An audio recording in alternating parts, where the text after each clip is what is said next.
Sa last video natin, tinuruan tayo maglagay ng pondo sa ating Ronin wallet. At sa video na to, ituturo ko sa inyo kung paano bumili ng NFT sa Ronin.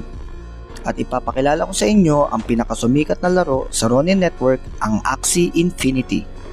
Pero bago yun, what's up NFT fan? Ako si KAG, dala ko ang latest na gameplay, trends at updates. Sama-sama tayong tuklasin ang mundo ng NFT. Ang Axie Infinity ay isang blockchain-based game na nagpapatakbo sa Ethereum blockchain at ngayon ay sa Ronin sidechain. Ito ay isang play-to-earn game kung saan ang mga manlalaro ay nagmamanage, nagko-collect at pwede mong gamitin para ilaban sa ibang player. Mga digital pets na tinatawag na Axie. Ano nga ba ang Axie? Mga digital pets na may kanya-kanyang mga katangian, kakayahan at itsura. Maaaring bilhin, ilaban at ibenta sa ibang mga player. Mga iba't ibang klase ng Axie tulad ng beast, aqua, bird, bug, plant, reptile at dawn. May mga iba't ibang stats sila at kakayahan na nakakaapekto sa laban. Maaaring i-breed para makagawa ng mga bagong Axie. Para saan ang mga Axie? Gawing digital pets na pwede mong palakasin at i-evolve. Pwede mong ilaban ang mga Axie, mapa-PvP man yan o PvE. Sumali sa mga tournament ng Axie Classic o Origin.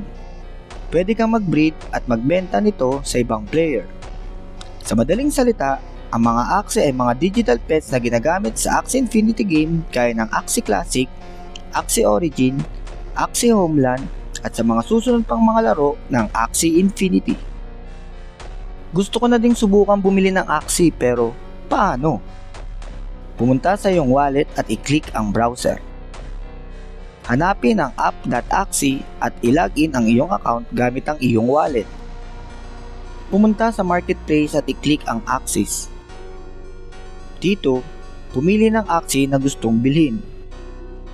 Makikita dito ang presyo ng Axie. Kapag nakapag-decide ka na, i-click ang Buy Now.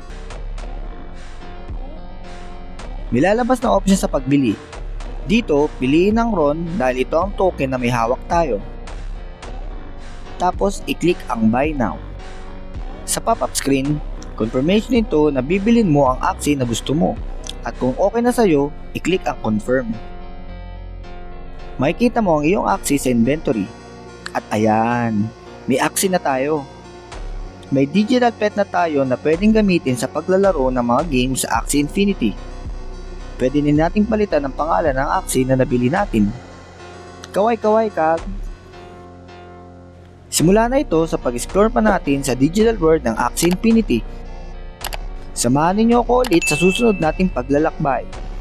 Game on!